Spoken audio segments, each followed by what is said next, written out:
پەیپەرەکەمانە وەکومان سێ چارمان هەلکردووە چونکە ئەم پارتە ئاماژەوە بنکە هەر تەواوی پرۆسە سیاسیەکانە ئێمە و کوڕێخراوی ئەزمۆن لە پرۆژەی دەنگەکانمان لەگەڵ ئینتەرنیوس کۆبوونەوەیەکمان کرد لە مانگی ئۆکتۆبەرە. ئامانجمان ئەوەیە کە ئێمە بەشداری بەژن بکرێت لە دانوستاندا لە بڕیاری سیاسی. ئێمە لە کۆبوونەوەکە فۆکس گروپێکمان پێکهێنا لە کەسانی پسپۆر.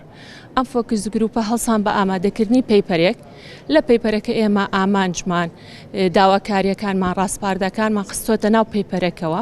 ئیمڕۆ لەم چالاکی ئەم پەیپەرە عەرزەکەین. پەیپەرەکە بۆ ئەندام پەرلەمان و ئەندامی سەرکردایەتی حیزبەکانن. دوو داواکاریمان هەیە لە پەیپەرەکە. یەکەم ئەوەیە ئێمە داوا ئەکەین کە حیزبەکان پەیڕەو پرۆگرامی خۆیان هەموار بکەنەوە تێیدا ڕێژەی بەشداری ژنان بگاتە لە 100 و هەروەها یاسا حیزبەکان هەموار بکرێتەوە ڕێژەی بەشداری ژنان بگاتە 100. ئێمە کاتێککە داوا ئەکەین یاساکە هەموار کرێتەوە یاخود پەیڕە و پرۆگرام هەموار کرێتەوە و ڕێژەی بەشداری ژنان زیاتر کرێت لە دانوستان ئەگەر ئێوە سەرنج بن هەموو ئەو کۆبوونەوانەی کە ئەکرێت بۆ پێکەنانی کابینەوەی نۆکە کراوە ژنتیا بەشدار نەبووە. ئێمە داوا ئەکەین کە ژن لە ئاستی باڵادا لە ئاستی بڕیاردا لە کۆبوونەوەکانی دانوستان بەشدار بێت. توێژینەوەی کراوە ئەو کۆبوونەوانەی کە دانوستان کراوە کە ژنی تیا بووە لە 150 سەرکەوتوو بووە. ئەم توێژینەوەیەکی نێودەوڵەتیە. بەشداری ژنان لە سیاسەتا بەگشتی و لە حیزبەکانە بە تایبەتی بەشداریەکی ڕووکەشیە ئەتوانی بڵێ. ئەو بەشداری ڕووکەشیە وای کردووە کە ژن نەتوانێت لە ناو حیزبەکانە و لە ناو کای سیاسیا بگاتە شوێنی دروستکردنی بڕیاری سیاسی کە ئەمە کاریگەری گەورەی هەیە لەسەر بەشداری فعلی ژنان و شەریکایەتی عەقڵی ژن لەگەڵ عەقڵی پیاوە لە ڕەسمکردنی با بڵێین نەخشەی سیاسی لە هەرێمی کوردستانە. بۆیە ئەو با بڵێین پەیپەرەی کە ئامادە کراوە ئامانج لێی ئەوەیە کە تۆ دەستنیشانی گرفتەکان بکەیت گرفتی بەردەم بەشداری نەکردنی یا پەراوێز خستنی ژن لە سیاسەتە و بە دەستنیشانکردنی ئەو گرفتانە چارەسەرەکانیشمان خستۆتە ڕوو کە چۆن بتانی ئەمە چارەسەر بکەی و لە چۆ دەست پێ بکەی بۆی کۆتایی بەم پەراوێز خستنە بێنڕێ. زۆر گرفت هەیە لە پێش هەموویەوە کەلتورە و بیرکردنەوەی با بڵێین زاڵی کۆمەلگایە بە پیا و ژنەوە واتە بە تەواوی پێکاتەی کۆمەلگاوە. ئەم با بڵێین بیرکردنەوەیە ئەم شێوازە لە کەلتور بربەستێکی گەورە دروست ئەکا لە بەردەم بەشداری حەقیقی ژن لە مەجالی سیاسەتە و لە هەندێک مەجالی تریشە. بۆیە ئەمە یەکێکە لە گرنگترین بربەستەکان کە هەموو گرفتەکانی تر دوایی لەمەوە سەرچاوە ئەگرێ. ئەگەر ئێمە ئیش بکەین لەسەر گۆڕینی کەلتور و ئاراستەکردنی بیرکردنەوەی کۆمەلگا لەم شوێنەی کە ئێستا هەیە بۆ شوێنێکی باشتر و گەشە کردووتر پێشکەوتووتر ئەتوانی ئەو بربەستانە تێک بشکێنی.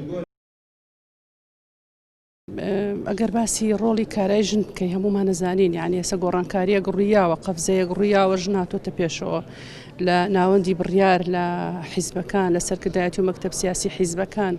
بەڵام ئەو تموحی کە ئێمە وەکو ژن هەمانە هێشتا بۆمان نەهاتۆتە دی تموحێک کە ئێمە بمانەوێ ژنان لە دانوستانەکان بەشداری بکەن و لە سوڵعی قەرار دەنگیان هەبێ و قسەیان هەبێ قسەکانیان یعنی کاریگەری هەبێت و ئەوان وەکڵێ کاریگەری یەکەم بن لە قەزی ژنا بە تایبەتی لە ناو حیزبەکانی خۆیانەوە لە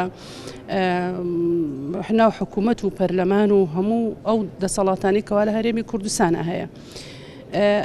ئەوەی کە ئێمە لە 26 ساڵی ڕابردوو لە داکۆشیکردن لە مافی ژنان و لەو سلکەی کە ئیشمان کردو و بەردەوام هەتا ئێسش بەردەوام بین. ئەم گفتوگۆکرا و کۆنفرانسانە ئەگەر بیڵێم دەیان جار دووبارە بۆتەوە. ئیستینتاجی کۆنفرانسەکان کراوەتە ڕاستپاردەیەک تەقدیمی لایەنەکان کراوە قسە لەسەر کراوە. هەموو لایەنەکانی ژوعدیان ناوەکەوە ئێوە وا بن و بەڵێ و ئەوە هەتا ساڵی بڵین لە دوای بەستنی کۆبوونەوەی لووتکەی سێمین کۆبوونەوەی لووتکەی ژنانی ئاشتی پارتە سیاسیەکان هەرکە تایبەت دروست بووە بۆ مافەکانی ژنان و بریتیە لە ژمارەیەکی زۆر لە ژنانی سەرکردە لە هەموو پارتە سیاسی کاریگەریەکانی هەرێمی کوردستان.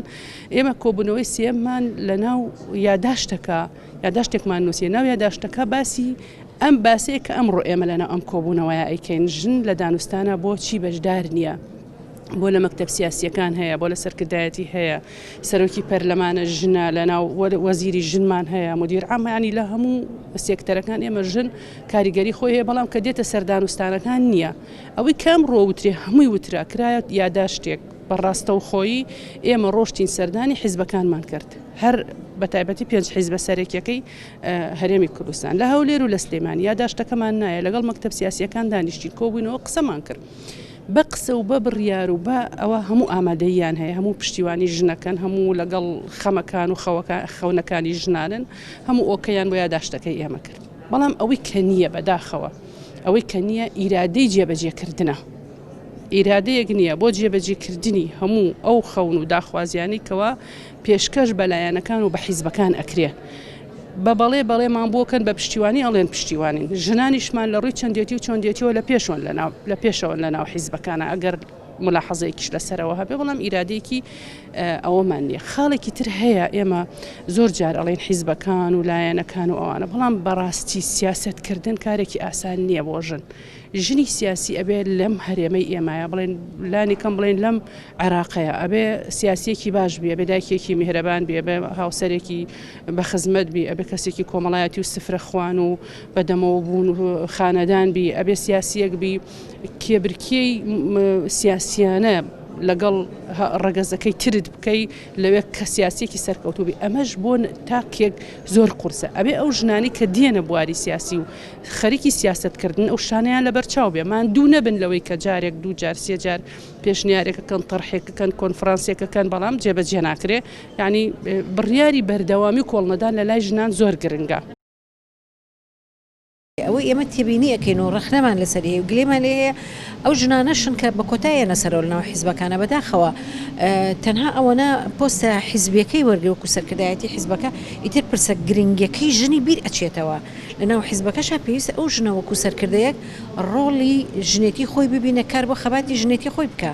ینی بەداخەوە من کە کوڕەکە لێرەیە ئەبینم سوید بەو دیموکراسیەتەوە بۆ پێشکەوتنی خۆی 40 ساڵ کۆتای هەبووە، هەتا بوو بە کللتور و ئیتر ژن بۆ خۆی توانی بەتوانای خۆی بێتە پێشەوە و دەنگدەر ئاشنای ئەوە بوو کە پێویستە جیاوازینەکە لە بینی ژنی بەتوانە و پیاوی بەتوانایە. گرنگەکە ئەوەیە ژنی ناو سەرکردایەتی حیزبەکان بەیەکەوە لۆبیەک دروستکان کۆک بن بۆ ئەوی بە یەک دەست خەباتی ژنێتی دەست پێ بکەن، چونکە ئێمە ڕاستە لە ئایدۆلۆژیە جیاوازین حیزبەکان، بەڵام لە پرسی ژنە ئێمە هەمومان یەک پرسمان هەیە، ژنێک لەو پەڕی چەپا بێ لەو پەڕی ڕاستە بێ یەک پرسمان هەیە، ئەوش پرسی ژنە. بۆیە زۆر زۆر گرنگە ئەم یەک گرتوویە لە ناو ژنانی سەرکردایەتی حیزبەکانە دروست بێ بۆ خەباتکردن بۆ پرسی ژن. هەنگاوی زۆر ئەتوانم بڵێم لاوازنراوە لەبەرەوەی بەداخەوە هەتا ئێستاش پیاوانی ناو حیزبەکان زاڵن بەسەر بیر و لێکدانەوەی ژنەکان، یان ئەتوانم بڵێم ژنان زیاتر وابەستن بە بڕیاری حیزبەکانیانەوە، بەڵام ئەکرێ ژن هۆکارێک بێ کە بتوانێت ئەم پرسە لە لای حیزبەکەی خۆی ئاسایی بکاتەوە، کە قسەکردن لەسەر پرسی ژن لەگەڵ ژنی حیزبێکی ترا تاوان نییە، خیانەت نییە، بەڵکو پرسێکە خزمەت بە چینێکی زۆر گرنگی کۆمەلگاکە کە بەشێکی ئەساسیە لە بنیادی ئەم کۆمەلگایە.